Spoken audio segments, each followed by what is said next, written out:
Tonight, national pressure points meet public mood. And from rising economic uncertainty to mental fatigue, a potential postal strike. And the country watching playoff hockey for escape? We've got it all covered from Montreal and 4 floors up as usual from you-know-who. I'm Eddie Tekalik.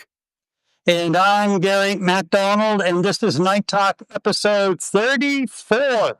Before we get started, we welcome your comments. Be part of the conversation by posting down below. We will feature and respond to as many as possible. Now, let's dive into the money, the mail, and the mental strain facing Canadians today.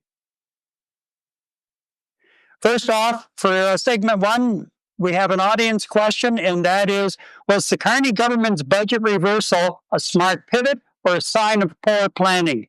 Well, following the first meeting of Prime Minister Mark Carney's new cabinet last week, Finance Minister François-Philippe Champagne announced his government would not be tabling a budget, opting for the annual fall economic statement instead. That was met with surprise and criticism. Among those not impressed was, you'd never guess who, but Conservative leader Pierre Poilievre. We were very disappointed yesterday to hear that he has no budget plan for this year. This makes it the longest period without a budget since the 60s. The first time there has not been a budget outside of COVID in over 20 years. Extremely unusual. It'll send a bad signal to investors and ratings agencies, and a lot of people will wonder what the Liberal government is hiding about our finances. Well, on the weekend, during his visit to Rome, Prime Minister Carney dismissed the idea of a fall economic statement. His government will table a budget this fall. There'll be a budget in the fall. In the short term, it's a very short parliamentary session that is coming up. The speech from the throne is on the 27th, as people know. The House is due to rise under the House's rules by the 20th of June, so it's really 3 weeks. We have some very clear priorities, which, as you know, from following those who followed the campaign, those who followed my remarks, those who followed my opening press, include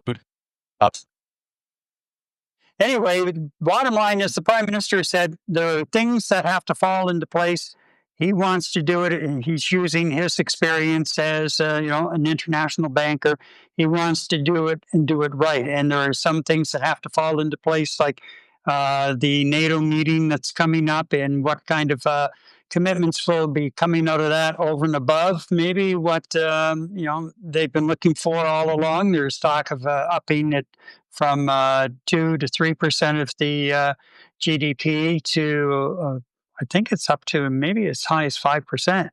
So there's a discussion around that. There's still a lot of other questions about our friends south of the border and tariffs and the impact on the economy, which we're starting to feel that as well. So he wants to make sure that he has everything together, and that when they present the budget, he says it will be a solid document for Canadians, and outlining the plan that Pierre Poilievre was talking about last week. Eddie, your thoughts? Well, you know what? When you and I chatted earlier in the week, and you had mentioned that Prime Minister Carney, at the end of the day, did decide now to table a budget. My initial reaction was, Mr. Carney, you're making myself and Gary look bad. Just last week, we were saying, what's the rush, this, that, and the other thing. And then all of a sudden, you come out and you say a budget is going to be tabled. At that particular point in time, I didn't know that it was actually going to be tabled in the fall. So I kind of backtrack on my thoughts a little, Gary. And, in terms of some of the strong statements that Prime Minister Carney made, that there was not too much value in rushing a budget at the earliest opportunity, which is something that you and I discussed on the show last week. You know what? When you're saying he's using his experience as a financial expert, what's the rush? Let's get this thing done right the first time. Let's do these things right, and then we move forward. So, myself, you know what? I mean, Pierre Poilievre, it's his job to be a critique and criticize anything that comes out of the out of the party that's in charge of the country, being the Liberals. So it's his job to voice his concerns. Are they valid concerns? Do they represent concerns for citizens of Canada? Is it really going to kill them if they wait another 3 months? Probably not. I doubt that very, very much. On organizations worldwide in terms of determining our financial feasibility here as a country, our economy. 3 months, probably not. So you know what? I'm all behind Prime Minister Carney taking his time and coming out and directly putting his commitment down that he will be tabling a budget come fall. You know what? There might have been some sort of a miscommunication between himself and Finance Minister Champagne, or they had another discussion in saying, "Look, let's do what we need to do over the next 3 months, pencil to paper, and let's put something on the table come the fall." So, you know what? Yeah, we're about 410, 415 days since the last budget was tabled. Okay, you know what? A couple more months is not going to kill anybody. Let's get this right, Gary, is my opinion, because it's just so damn important that we get things right.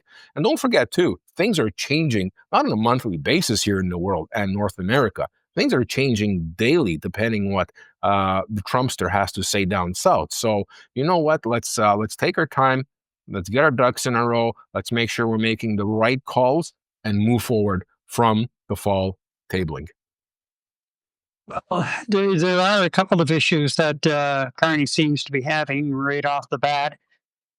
And there are a lot of people who are trying to give them the benefit of the doubt as far as, well, the new government, new cabinet, Carney's new to politics. But the issue here is you had Champagne coming out of the first cabinet meeting of the new cabinet and talking about a fall economic statement only, not a budget. And was that what was discussed around the cabinet table? Was that the message that was sent out? Was it sent out maybe as a trial balloon, as Liberals and other governments from time to time are so good at doing? Let's float this idea, and if we get hit with snowballs, then let's roll back and we just say, well, this was something we were thinking about, but nothing was cast in stone. This is what's going to happen. It's hard to say, but Yeah.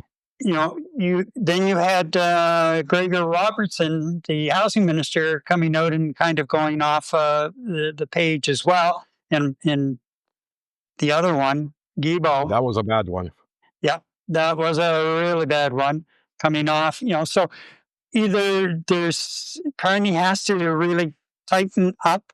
He wants to give, from the way he's talking, he wants to give these ministers the opportunity to go do their jobs without micromanagement. But by the same token, already you've got some issues with that, and you have to just pull them all in and have a little session as to, okay, here are the messages. These are the messages you will be going out with now, and that's your key message.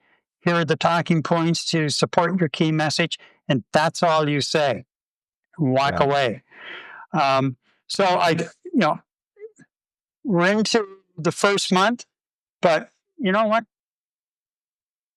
Carney has to get a hold of these guys and gals and just get things tightened up a bit more and move forward.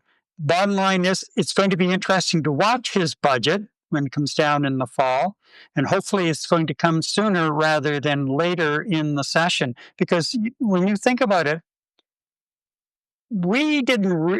The fall statement was tabled last December, in amongst the chaos that Freeland created when she handed in her resignation before tabling the economic statement, and then refusing to do it, and they just kind of brought it in and distributed in the House, and that was pretty much it. And just before Christmas, so it didn't really get a going over. And then, early in the new year, Trudeau had had his come to Jesus moment and comes out and announces his resignation. So at that point, there we are, a government that's it was lost before and floating, and even more lost and floating that day in January when Trudeau did us all a favor and stepped down on his own.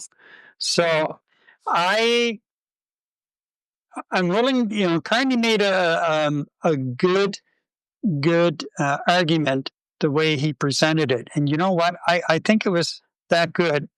Let's just give it one more try because I think we should hear it from him rather than me trying to sum it up. There'll be a budget in the fall. In the short term, it's a very short parliamentary session that is coming up. The speech from the throne is on the 27th, as people know. The House is due to rise under the House's rules by the 20th of June. So it's really 3 weeks. We have some very clear priorities, which, as you know, from following those who followed the campaign, those who followed my remarks, those who followed my opening press conference, would include the federal government taking all the steps it can to help create one Canadian economy out of 13. In addition, initiatives such as the middle class tax cut. But there will be a budget in the fall. Abigail Beeman, CTV News. Yep. To that point, with your economic experience as a former governor of 2 central banks, why not present Canadians with a budget at the very first opportunity? Well, this is in fact based on my economic experience. There is not much value in my judgment, and it's considered judgment, and it's judgment based on experience, that there is not much value in trying to rush through a budget in a very narrow window, 3 weeks, with a new cabinet.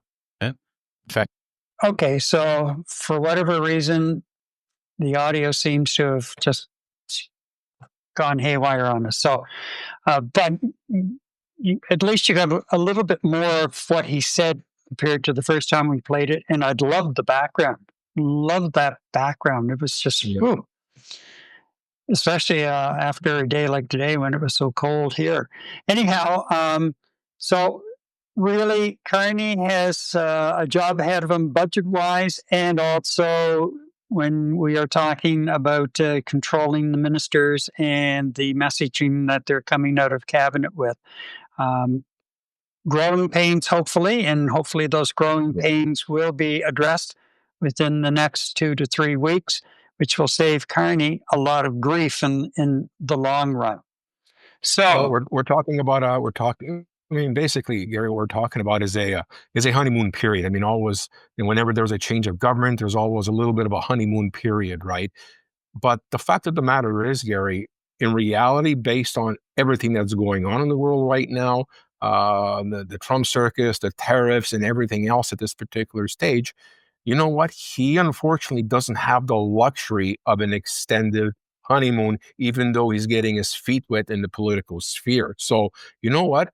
A couple of minor things where he's got to get his people back on the same page with him, make sure to communicate adequately and correctly with the public, and let's move on and conduct the business of Canada. I don't think he's got a lot of time to do that in. I think he's made the right call in not rushing to table a budget just to appease the Pierre Poilievres of the world. That he's promised he's gonna put one out come the fall. He will put it out, and he's got a lot of priorities he's got to deal with right off the bat during his honeymoon. Look, you and I have talked about this extensively, and I believe Prime Minister Carney as well. A priority for this government is getting rid of those interprovincial trade barriers. That is the priority, Mr. Poilievre and anybody else in the House of Commons. That is a priority for Canada at this particular stage, while we continue with our relationship building economically with the other economies of the world besides the United States of America. And that's what the priority should be. And you know what? Stay tuned. The budget is going to come out in the fall. And by the way, you're probably, Mr. Poilievre or anybody else, not going to be happy with that budget anyway. So stay tuned. We'll listen to the complaints, but stay the course, Mr. Prime Minister Carney. This is what Eddie has to say. all right, Eddie, that's a good way of wrapping it up, and we'll move on to our next topic here in a moment. But coming up, postal strains. First, a reminder, if you are looking for a Canadian web hosting service, check out Web Hosting Canada. That's WHC, a Montreal-based company offering everything from basic web hosting to domain sales and management to high-level corporate needs. WHC provides domain and email services for Night Talk. You can check out the affiliate link below. All right, postal pressure, strikes, service, straying. First off, let's start off with the question, should the federal government intervene early in postal labor disputes or let them play out? So that's the question. If you have any thoughts on that, by all means, add it to the comments. So late last week, the Postal Workers Union served notice it would be back on the picket lines by Friday of this week if no progress was made in contract talks. Meantime, details of a recent report on the future of Canada Post, commissioned in December of last year, were released. And it's not a pretty picture financially and comes with a number of recommendations. And those recommendations include updating Canadian Postal Service Charter, including service standards for delivery, frequency, and post office requirements, update process for calculating and setting letter mail price increases, lift moratorium on rural post office closures with a new approach to protect rural service. That's a tough one. How do you protect rural service when you're closing the post offices out there? And moratorium on community mailbox conversions. Well, that says conversations. That should be conversions. Implement more flexible staffing models. That's a tough one with the union. And revision of employee leave, pension, retirement benefits to contain costs while maintaining Canada Post as an employer of choice. Now, this morning, Canada Post tabled a new offer to the union. The union has spent the afternoon reviewing the offer. The problem being the union has been saying all along that it would need more than 24 hours or 36 hours to review to make sure all of the T's were crossed and the I's dotted, and all of the legalese have, the lawyers have a look at the document as well. And it does take time, and, I get where they're coming from. So they're set to go out on strike at midnight Friday.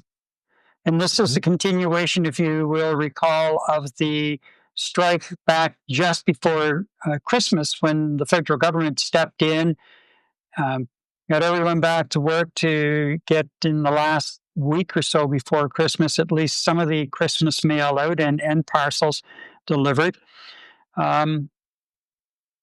And also struck the commission to look into the fate of Canada Post, and that's what we have now with the some of these recommendations. But here we are; we're back into the same sort of scenario we were in before. So I don't know. There's much hope of avoiding a strike before Friday, and really, when you think about it, each time the union goes out on strike, it's like they're chopping off another finger, because it's pushing more and more people to look at alternative means for delivery. And frankly, anything that we have delivered now is either coming by Telecom Courier, I should say, FedEx, Pure Later, which is owned by Canada Post. And there's another one, what is it, DHS, I think, and a couple of biggies like that. So, I don't know, is there really a future for Canada Post as we now know it? And, the union says, oh yeah, we're ready to look at some ways of modernizing things, but,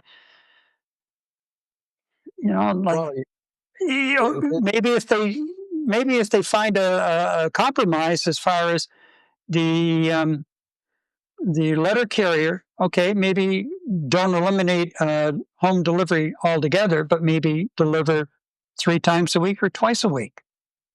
Yeah. You know what I mean? The thing that struck me first is, canceling home delivery. We're at a point today in our society that, there's a lot of individuals that probably never written a letter in their life and, licked a stamp and put it on an envelope and sent it in the mail. Okay. But there are a lot of individuals out there that are completely dependent on home delivery or to the local community boxes, especially our elderly. I mean, our population is aging. They depend on regular mail delivery. Just outright not doing so, I don't think would be of any value to our seniors. I think that's completely unfair. Are there opportunities with union concessions to be able to come up with some kind of a solution? Geez, Gary, I really don't know. I mean, I've been trying to look at some of the numbers related to Canada Post being a feasible Crown Corporation business organization. And man, it doesn't look good. I mean, look, they're competing with the big ones. I mean, we mentioned the DHLs and the FedExes of the world and whatnot. And just on parcel, I mean, they don't have an outright coast to coast mandate or a monopoly, if you want to call it, for parcel services in Canada. In 2019, Canada Post came out and said that they basically delivered 62% of the packages across the country, right? And just within a mere 4 or 5 years, that's dropped down to just 29%. All right. So, I mean, from a business perspective, you got to take a look at your overheads in terms of the labor forces required to deliver all of this. They're substantially less. I mean, and I think right now the union for the Canadian postal workers have 55,000 members. At some point, whether Canada Post was a private organization or a crown corporation, at some point, business acumen 101's got to kick in, and you have to have those discussions with the unions to say, look, we cannot work this way. I think the Canadian government even subsidized them and spotted them $1 billion at the beginning of the year just to operate. They're going to be asking for more money. So you can't pull the plug because it's the only show in town for mail delivery or small parcel delivery. Canada Post has got a monopoly on that. There is nowhere else to go to unless you invest in private organization, spend a lot of money to deliver a piece of mail, which doesn't make any sense. So what's the answer, Gary? I really don't know. This is a real tough one. And and by the way, back in December when the labor minister ordered Canada Post employees back on duty, that was basically to give it another 5-6 months so they can actually negotiate. Well, obviously, they didn't negotiate very much, number one. And number two, considering the show that was put on with Trudeau's resignation, the Liberal leadership, the election, I am sure that the priorities for the government were not Canada Post at that particular time, and they let it slide. So we are where we are right now. We don't have an alternate solution. So somebody's got to budge and compromise and allow the organization to at least exist for the next 6 months until Prime Minister Carney can figure out what that solution for mail delivery is going to be in Canada. Because right now, there doesn't seem to be anything else besides Canada Post. And who's going to blink first is going to be the question, I think. Oh, no doubt about that, Eddie. And it seems that the internet trolls are still with us. We lost service in Quebec and Ontario, and I understand a couple of areas of Atlantic Canada earlier today through Bell. And Videotron seems to be acting up, and we're getting some freeze ups and breakups a bit. So stick with us, folks. We'll tough it through. As long as we have some kind of a connection, you're not going to get rid of us that easily. All right. Coming up next, we have Trump, tariffs, inflation, among the things causing more Canadians to suffer from mental fatigue. We're going to speak with a mental health expert. Well, moving day isn't that far away, and if you are looking for a new internet provider, I can recommend eBox. They offer fiber with competitively priced plans. You can check out an affiliate link with a special coupon code in the description below. All right, let's keep rolling along here because we do have some important business to discuss. And I think we've all been feeling this from time to time. And that is the past 5 years have been overwhelming for most people. The impact of COVID and lockdowns, then tensions flaring on the international scene. With the Russian invasion of the Ukraine, the October 7th attack on Israel, followed by a divisive U.S. election campaign, our own federal leadership woes, a government in crisis because of leadership or lack thereof, the inauguration of Donald Trump as U.S. president, his tariffs and trade wars, inflation out of control, market crashes, job uncertainty. What is this doing to the mental health of Canadians? Well, Greg Zed has spent a lifetime in the field of mental health and addictions and is a forensic suicidologist. Greg joins us now from his home in Rothsay, New Brunswick. And Greg, thank you for being with us here this evening. Looking forward to a good discussion on this whole issue, because I know even I have been, in the last couple of weekends at least, trying to, shall we say, tariff by just trying to ignore the whole thing and trying to regain what little bit of sanity I've ever had. So is it really, are you sensing that it's becoming a real issue, this whole fatigue thing and what we've been going through for the last 18 to 24 months? Yes. Well, thank you very much for inviting me on the show. And I would have to agree that your intro certainly laid out for your audience the fact that there is a fair amount of negativity in the world and around us. And I think I'd rather look at the glass half full than half empty in the aspect of it, insofar as what can we do as human beings to combat it. You mentioned earlier about I'm in my 51st year working in the addiction and mental health field, and including reviewing for well over 2 or 3 decades suicides within our province, causation, et cetera, et cetera, et cetera. And I will say this, that we are seeing an increase in what we would refer to as people that are somewhat depressed and anxious. Doctors, for example, are saying 80% of their practice now is seeing people that are depressed and anxious. What we haven't really seen yet, which is kind of interesting and it will take time, is we haven't seen a negative consequence to that, insofar as it hasn't had a dramatic increase in suicide rates, for example. That would be, if you want, the worst case scenario. But what we do have is we have an increase in youth mental health, and schools are trying to get a handle on that. And we're having also an increase in depression, anxiety, and the Canadian Chamber of Commerce will report also the fact of absenteeism and people using sick time. So it's certainly playing on the Canadian economy. And for lack of a better phrase, the outcomes are there is an increase.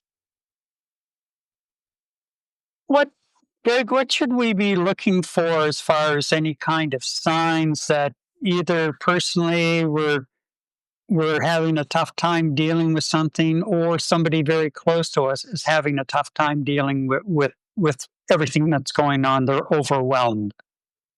Well, certainly listening to them and having an empathetic ear is very important, and show concern. And people will, if given that opportunity, will share with individuals such as friends, their clergy, their neighbors about that hard time. And I think when that is explored, then you can get into, without getting too clinical here, you can get into, well, how bad is it? What's been going on? And really trying to get a measurement of how bad it is. And then and only then can you take a look at where next should you refer the person, whether it be to their family doctor, um, or a family friend, or their local mental health clinic, etc., etc. What I would guard against is we don't want to medicalize everything that is wrong with the world. And there is that um, uh, possibility that everyone's depressed, everyone's suffering from anxiety and depression, and we'll just literally and figuratively fill up hospital ERs. And that's not what we want. What we really want is community based interventions that can help us all control the controllables. So, therefore, it's always good to get groups together, say, for example, in your building or in a local community, to talk about what are the ways we can manage stress, for example. Managing stress would be at least the beginning of what do we know about stress, what can we do as human beings to deal with stress, and what are the outcomes that we can measure, if you want, um, in terms of am I doing it effectively? Now, is it hitting any particular age group harder than others? Like, I know you mentioned the youth, and as you're growing up, you're going through a lot of pressures from the outside, and now they have to deal with all of the pressures of social media as well. But even on the other end, there are adults who get fully involved in the world of social media, and that has to pile on the negativity that is there every day, has to pile on as well. But is it across all age groups, or are there a couple of age groups in particular where you're seeing it? A third of each of the categories. There's no question that youth are having an increase in, let's just say, mental health issues. But many of them are managed quite well by organizations like the Canadian Mental Health Association that have coping mechanisms, whether it be in the school system or guidance counselors or things like that. So that is one layer. The other area is, of course, um, again, staying away from medicalizing everything. Um, it's not that we have an increase in mental illness across. Like, for instance, I'm heavily involved with the Schizophrenia Society of Canada. And I know, and I don't speak for them tonight, but I would say this: COVID has certainly seen people that are vulnerable fall further and further behind. People with poor economic means, we see the homeless, which I've never witnessed. In my practice, I have never, when I worked with the health authority here in St. John and the greater St. John area, and then in the Sussex area, I've never seen a tent or a sleeping bag in terms of a social housing crisis. We had affordable housing, and we had rent control to a certain extent, and we would have people that would get a subsidy from the Department of Social Development, and they would get an apartment for I would say $400 or $500, and the formula was they would pay 30% of their maximum gross income. Today, the average rent, when you're talking 12, 14, $1,500, it's no wonder we have so much homeless people. Now, that doesn't translate necessarily to a mental illness, but it is a determinant of health, and not having stable housing is over the long run going to impact the mental health and well-being of individuals. That's one example. But getting back to the approach, it's got to be control the controllables. So getting the group together, if you want to make sure that you're doing everything to possibly work at having proper sleep, proper recreation, proper nutrition. And only after you get those things under control can you look forward with other ways and means of dealing with the stressor at hand, including shutting off social media. Yeah, and Greg, that's actually a big one. I've actually tried that, where you know what, both my wife and I have had enough of. I mean, a lot of the chaos that's happening in the United States, we've literally shut off the television for a good year. We did not listen to the news. We did not pay attention to social media streams online, because both Manel and I found that was really impacting our own mental health. And no matter what we try to do to filter through some of the craziness that was actually being thrown at us by mainstream media and social media platforms, we just couldn't filter it out anymore. So we literally had to shut it off. So, Greg, what can you say to our viewers? On top of the three items you just mentioned that are on the forefront of getting your health back together before tackling the mental health issues and the stressors that we're seeing on social media. Sometimes it's just very difficult to turn it off. It's almost like a moth going into the fire in a lot of cases, because A, it's informative, B, it's entertaining, and C, at the same time, it ends up being very stressful. What can you recommend to our viewers on how to cope with that? Because it's very tough just to shut everything off. Not everybody's like my wife and I. Some people are drawn to it. What do you suggest they do to minimize the amount of stress that they take to bed with them? Well, I would say right off the bat, the first thing that they have to do is they have to control the controllables. And I don't think many of us really want to. Um, what you want to do is we don't want to think that we can control the controllables. For example, having effective and sleep. If you're not sleeping properly, that really runs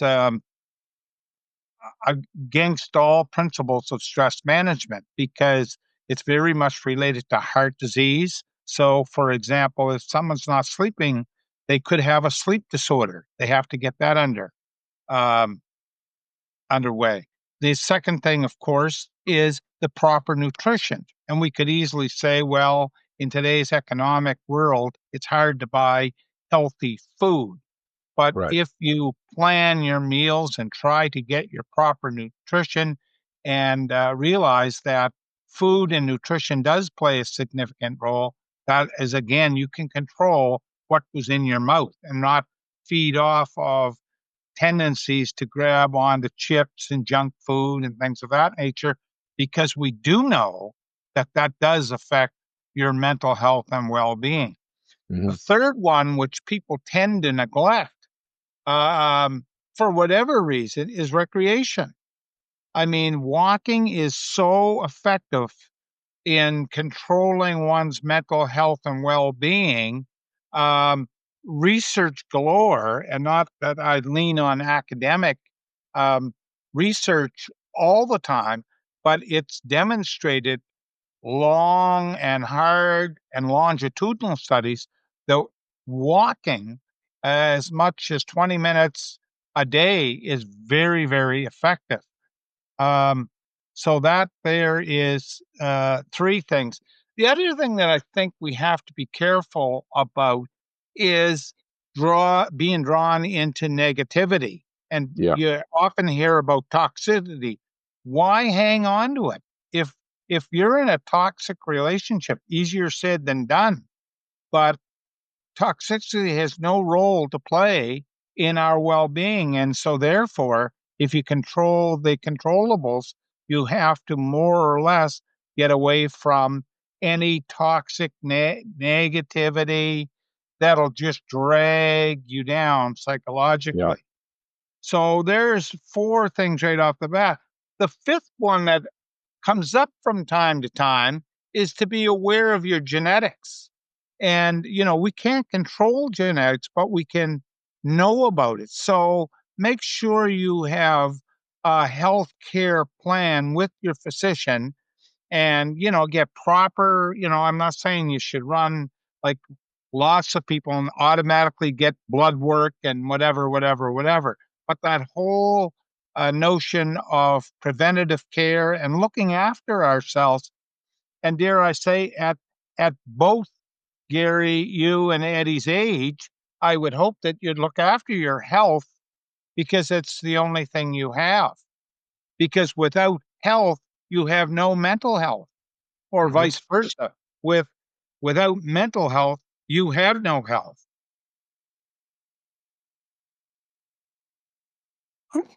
Yeah, thank you for that, Greg. You know what? It makes a lot of sense. I'll be the first to admit that sometimes I'll get depressed about this, that, or the other thing, and kind of drag it on for a couple of days, and maybe I'll give Gary a call and talk some of the things out, which does help.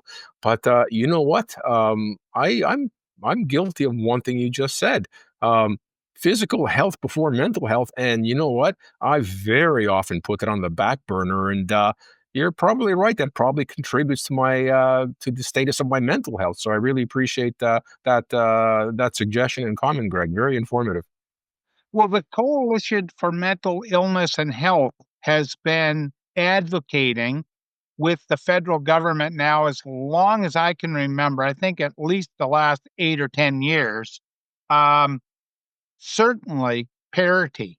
And Mhm. interestingly enough, not to sound the alarm about mental health, but when we look at budgeting, um, mental health is always as they say, and I don't want to get into this poor cousin syndrome, but it's not financed and it's not funded at the same level as physical health, and it's not as sexy. And so, therefore, other very, very serious illnesses like cancer, for example, a heart disease, et cetera, et cetera, et cetera, um, certainly often take the lion's share of a budget. And I would hope, for example, the federal government, the new government, even though they didn't go back to a minister for mental health, that the health minister has enough um, um, people to influence around things like advocacy to access to good, proper mental health. I see. Now, Greg, you mentioned earlier about the fact that the number of suicides, there's been no appreciable increase as we go through this period that we're going through. What would be some of the signs that we should be watching for in a family member or a close friend as far as looking at, are they, ready to take that turn down that dark road? What should we be looking for? And once we identify it, how do we handle it? Well, it's not an easy one, but I'll say this, that in the suicides that I've reviewed, every individual who is suicided has left a cue or a clue or whatever. And the guilt is with all of us where we miss something. How do we miss it? So obviously, if someone is feeling bad, you might want to gauge that. How bad is it? Have you ever wanted to kill yourself? And to a great extent, nationally, we have a program which is referred to as the Assist Workshop, which is applied suicide intervention skills training, and it's in every community across, actually not only across Canada, it's international, and people are trained in doing that, and we're talking lay people to do an intervention, and that will intervene for that moment in time. And if you can think of it like someone drowning in a river, and you do the intervention and get them to shore, then the ambulance comes, and then after the ambulance comes, they get to the ER, and then after that, they get into mental health, and that would be the first thing. So certainly take them seriously, talk to them in a non-judgmental way. And when I say non-judgmental, um, if you're feeling that they're quite serious and they want to kill themselves, like, ask them, come out and ask them. And I've never met anyone in the 51 years that I've been involved that if you ever ask someone, how bad is it? And have you ever thought of suicide? They actually will feel relieved that someone has taken them serious enough to ask that question. And then from there, it's a matter of getting the appropriate help at the intervention. And that is why I say the parity is important, because we have to have access.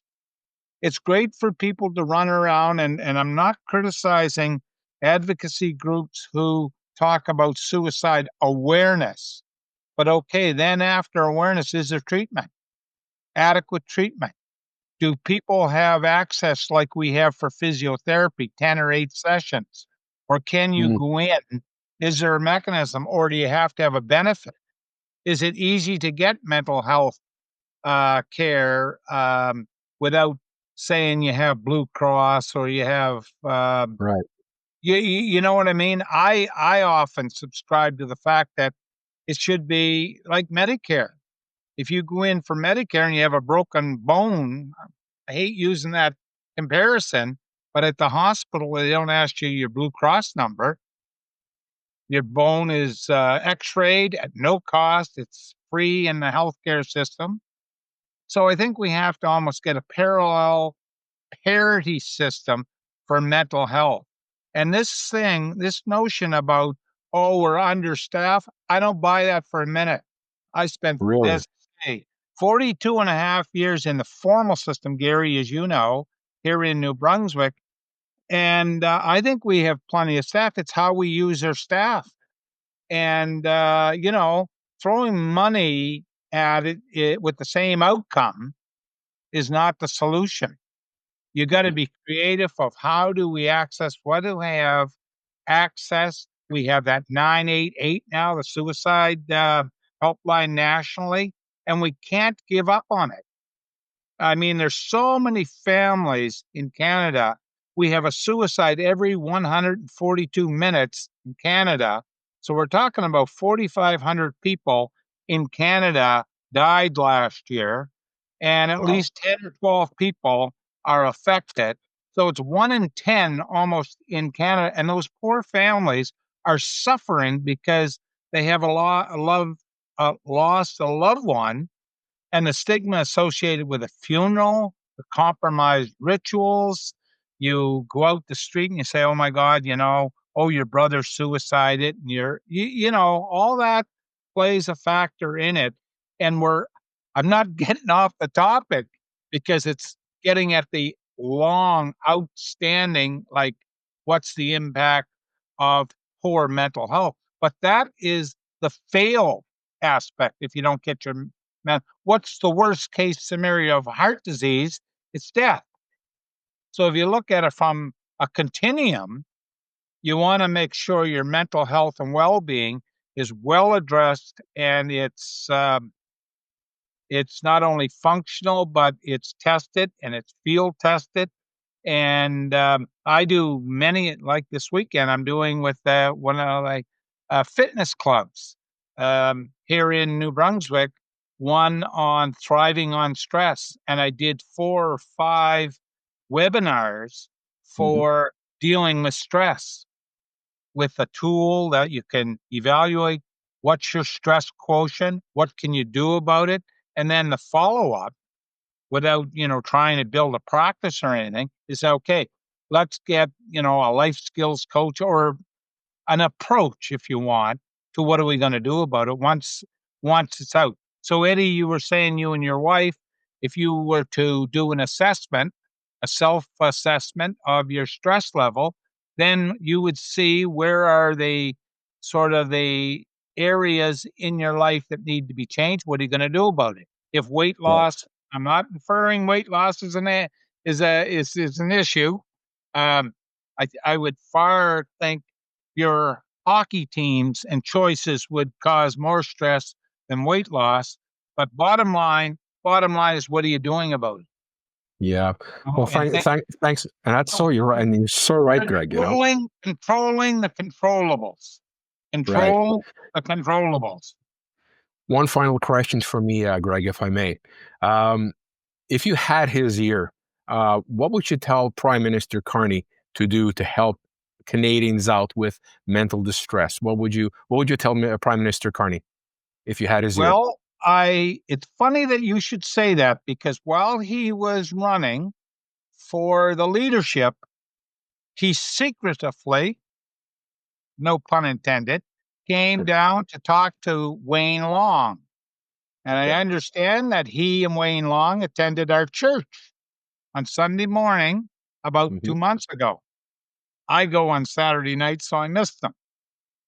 But I would say to him, and I would say to the cabinet, that whenever you develop a policy, look at whatever policy you're doing with a mental health lens. When you look at it from that perspective, because we know in the province of New Brunswick, 32% of our province is in the realm of disabled. So what would that be in Canada? You have literally a third of the population that are not, and I'm not talking widows and people on fixed income, I'm saying the disabled population. So it's very important, with all the minutiae around about economic, what's the impact of whatever we're doing, homelessness, housing, whatever, what's the impact on the mental health and the mental well-being, including those suffering from major mental disorders. Okay. Thank you. Greg, before you go, I flashed a couple of comments on the screen while you were responding to our questions, and I thought I'd just flash them up again. So if you had any comments that you could. Sure. I Okay. don't see them. Okay. So, Greg, your information. I have lost my mother. Oh, I'm very sorry about that, Angie. My deepest condolences. My deepest condolences. And Angie, I would say to you very clearly that it's very brave for you to say that. And don't ever feel that you have to pull up your bootstraps and get on with life. Suicide and grief by suicide is what we refer to, particularly after 2 or 3 years, complicated grief. And it's very, very important to get a sound understanding of what is the grief journey. And there's groups all across Canada that deal with grief. Hope and Healing is a program that is quite common. And get yourself to a grief group to talk about what is the pattern of dealing with grief and suicide, so you can deal with the grief associated with suicide. But thank you very much for that. That was very brave of you.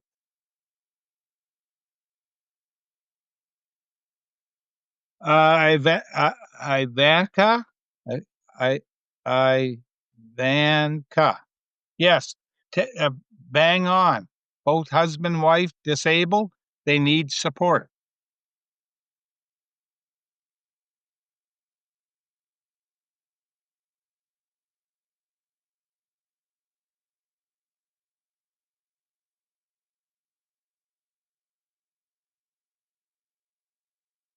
Joe, you're bang on, and that's why I say it's very important to try to sift through the minutia and take control of the things in your life that you can control. Yeah, and just for anyone who may be just listening and not watching, Joe said, having come through the COVID pandemic, followed by increasing inflation across the board, it's no wonder people are stressed. Then, just when you thought things are easing, an orange threat is upon us. And he goes on to say, here we go. I understand the importance of a healthy diet, but unfortunately, a number of people can't afford the healthy alternative and succumb to junk food. Absolutely true. And that is why many community groups, whether they be food banks or whatever, they have sharing clubs that help with the food purchasing and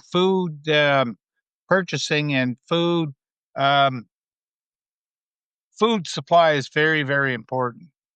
Whether it be cooked soup and things of that nature, it's very important. And we have one more. Thank you, Greg, for sharing your thoughts on how family members cope with suicide. It's the first time I heard that side of it. The truth is, there are so many levels of guilt, shame, and pain. Thanks. No question, Diane. Bang on. You couldn't have said it any better. And the thing is, I have been after funeral directors galore all the time that make sure, and maybe not at a funeral because there's so much going on. You're so wrapped up in getting through, you tend to think, oh, I have to pull up my bootstraps for mom or whatever. I put my grief on hold for my dad because he was chip off. I was a chip off his the old block. He was much quieter than I and very reserved, and he was a man of integrity. But I put my grief for my dad on hold, and it was 10 years after I was at a funeral and I was crying like nobody's business. Someone said, "Did you know that person that well?" And I said, "No." As the casket was rolling into the church, I was thinking of my dad and the fact that I had to support my mom, who was a widow. I put it on as a professional. I put my grief on hold, and I never grieved the loss of my dad, who died tragically with a massive heart attack in 1977. And I went 10 years. So people that have lost a loved one through suicide, beyond the guilt and the shame and the ability or inability to talk about it, they have all that time in between. So I would say in the province of New Brunswick, for example, we know 1 in 10 are affected by suicide. And when you think a family of 3 or 4, add that, there's well over 10 to 15,000 people that are impacted by suicide. And every province should have a program to help people through the grieving process, especially the suicide. Angie says, thank you, Greg, for your support and response. It's definitely a process to understand. Absolutely, Angie. And Greg, Not a with problem that, at all. I think we'll wrap it up and allow you to go. Certainly want to thank you for sharing what you have with us today. And I guess really from a stress perspective, if I heard you correctly, a couple of things to consider: exercise, diet, and health. And Did I sleep. miss anything? And sleep. Okay. Sleep. Sleep is a big one because many, many, many people have sleep disorders and they don't even know it. And when I talk about sleep, I'm talking getting a sleep disorder from the family doctor to find out how much REM you're getting, light sleep, uh, uh, heavy sleep if you want, all the layers of sleep you have to have for the body to recover. Right. Okay. Now, certainly we're going to be discussing the healthcare system in general, probably more often than not, probably more often than what we want to, but we're at a crossroads as far as healthcare in this country is concerned. So definitely we'll have you back because you do have a different perspective on it than would we, and from a specific area in as well as in general. So I definitely will have you back, Greg. Really want to thank you again for coming on with us. And again, anyone in New Brunswick, if you want to reach out to Greg, he's not hard to find. You have a profile on Facebook for Gregory DZ and Associates, I believe. Gregory DZ. Yeah. Do it, or you can just Google my name, Gregory Z. Anywhere, actually. Doesn't have to be in New Brunswick because everything's technical. You can Zoom anywhere. This is true. So, bottom line, I did a webinar for the Canadian Barrister Society on the impact of COVID on stress, for example. So, sure, I'm available. And to your point, I know we're probably running out of time. I want to take just a second to say how honored and privileged I feel to be invited. And I love giving back because I think from birth and right through childhood and whatever, I've been blessed with a beautiful career, a lovely wife, and a lovely family. And anything I could do to the Canadian constituents, if you want, I'm all ears. And I'm not a know-it-all, but I can give you my sense of what I think we need to do collectively and collaboratively as a community and as a country. So thank you very much. Thank It's an you. honor and a privilege to be with you guys. All right. Thanks, Greg. And we will talk again soon for sure. Not a problem. Anytime. Good night. Thank you, Greg. Good night. Well, Eddie, the Wow. time has come. Yeah. Your NHL playoff pulse update in a moment. If you are enjoying our stream and want to show your support, well, you can buy us a coffee. Simply click on the link below, and Eddie and I will enjoy the coffee. And thank you again for your support. So let's move along because now it's live from 4 floors up. Eddie is here with his playoff pulse update. Eddie? Thank you very much, Gary, for that intro. Segment 4 of our show tonight, it's titled NHL Playoff Pulse, an Escape or an Identity. So I welcome all our viewers to comment away. And the audience question we have for you while I go on and tell you the lowdown of the existing NHL playoffs, here's the audience question for you. Has playoff hockey helped lift your spirits lately, or is the pressure of the playoff just adding to your tension? Do you think sports serves as both a distraction and unifier in times of national distress? Give us your thoughts. We'd love to put them up on the screen and talk about them. So let me carry on here. And I'll just start it off by saying, and then we're 4. So as you guys know, after my beloved Canadians were basically sent packing to the golf course after the first round, and by the way, the Professional Women's Hockey League, the Montreal Victoire, the gals lost gallantly and have actually joined them on the golf course. So we've got both Montreal professional hockey teams playing golf right now. But by the same token, I was very, very hopeful that no other Canadian teams would join them soon thereafter. And as I mentioned last week, I was hopeful that 3 Canadian teams would actually head to the conference finals. I mentioned Toronto, Winnipeg, and Edmonton were all in a position to be in the Final 4. Well. Last Sunday, I looked out of my window here in the apartment, which faces west, and I saw this huge puff of smoke, billow of smoke just coming up. And, I'm just trying to figure out where that smoke was coming from.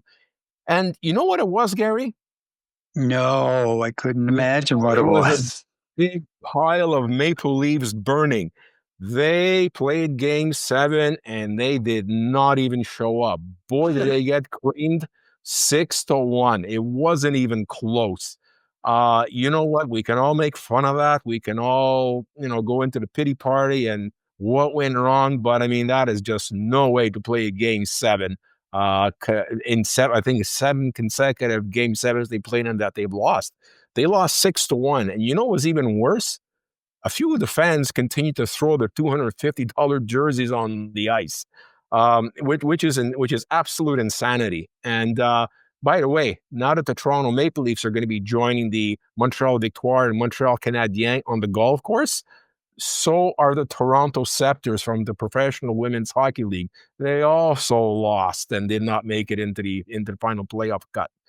So you know what? Look, all kidding aside, I was really rooting for the Toronto Maple Leafs to actually make it past the second round and go into the third, if just for the sake of having a greater Canadian contingent in the Final Four.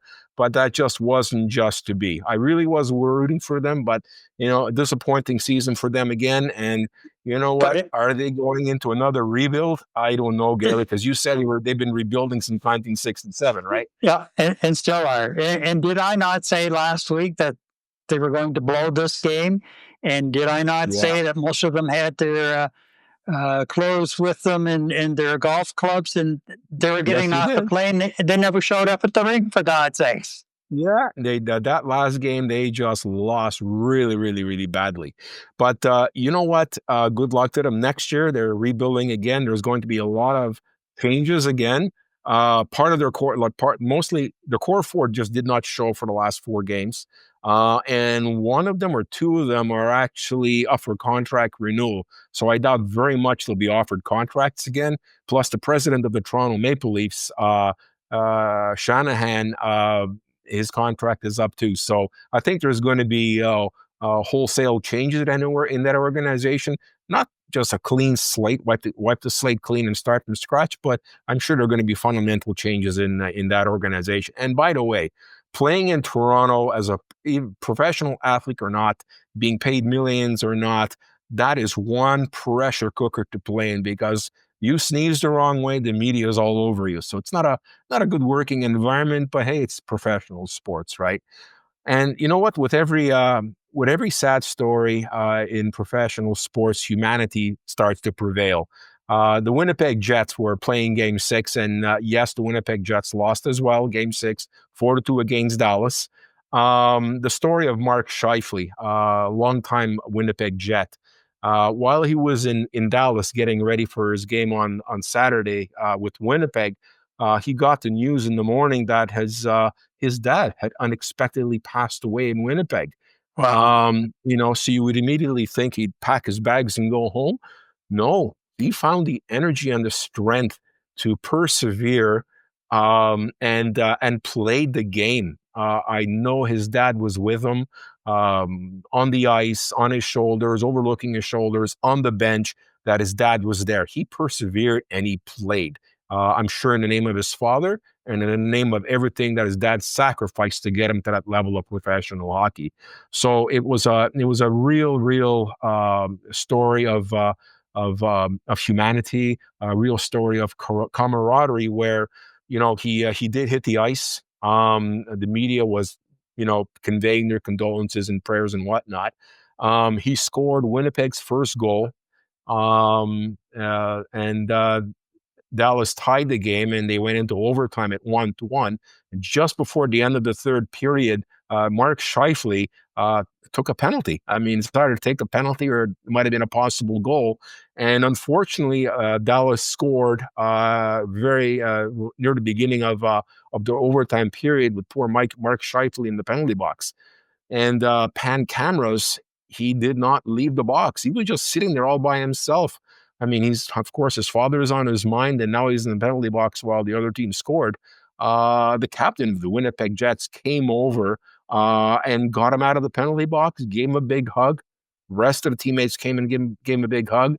And then one of the biggest wonderful traditions in professional sports, and the only sport that does it, is the handshake at the end of a series by the hockey players. And each and every Dallas Star shook his hand, gave him a hug, and offered him words. That handshake line took a long time.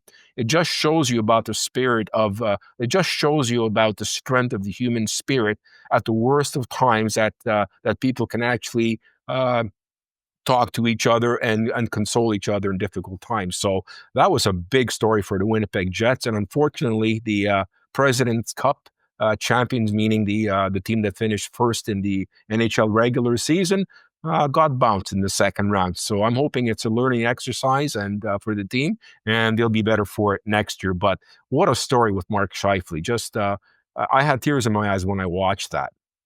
So, next question is what's left, right? Yeah. Well, the Edmonton Oilers, again, as I predicted at the beginning, at episode 4, Gary, I predicted that Edmonton and the Dallas Stars would be in the Final Four. Guess what? They're 2 of the Final Four. So it's a repeat of last year's Western Conference Final. Last year, Edmonton took it 4-2.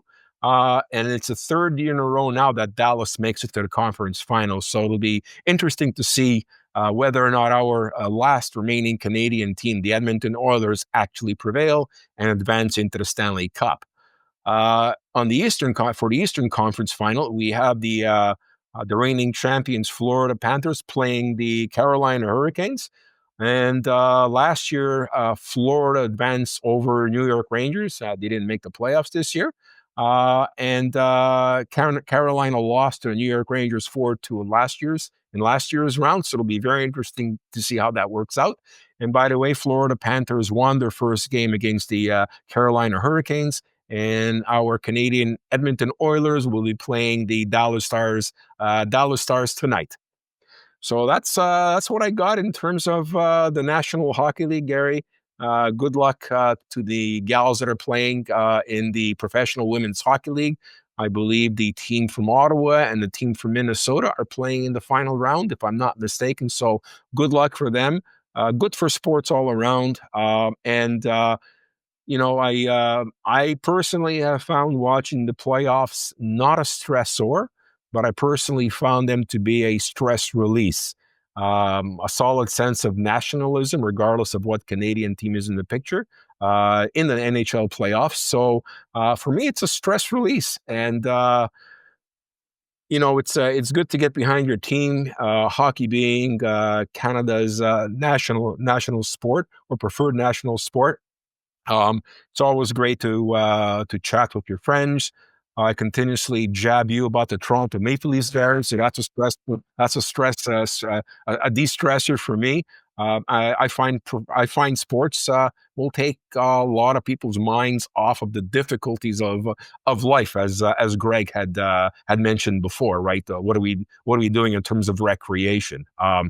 And it'd be great to hear from the rest of our guests, our viewers. And what do you think? Is hockey a de-stressor, or does it actually increase your stress levels?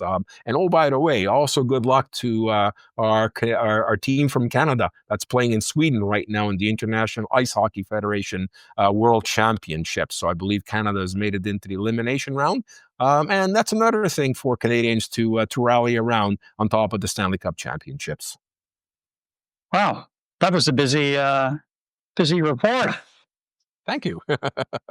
And Joe says it might be a repeat of last year, Florida versus Edmonton in the final. Yeah, I think he's right. Yeah. Before we go, we did have a few people very early on saying hello, popping in and saying hello in the comments. And I didn't get a chance to get those popped up on screen, but thank you for doing that. There's one last one that just came in. Well, it came in a few minutes ago, but I thought I'd wait until you were finished your report. Totally. Eddie, I'm so grateful to you and the fact that we have multiple televisions in the house. You distress by going to watch sports and not making me have to watch it. Thank you, my love. Oh, good one. I didn't see that one. It came in a short time ago, and I thought I'd save it right till the very end. That's a nice way to sum it up overall. All right, and it's time to call it a night, and what a night. We have covered headlines, hardships, and hockey. Thank you for joining us. Remember, your voice matters more than ever. So keep the conversation going in the comments, and don't forget to like, share, and subscribe. Night Talk returns in 7 days. I'm Gary MacDonald. Good night. Good night, Eddie. Good night, everybody.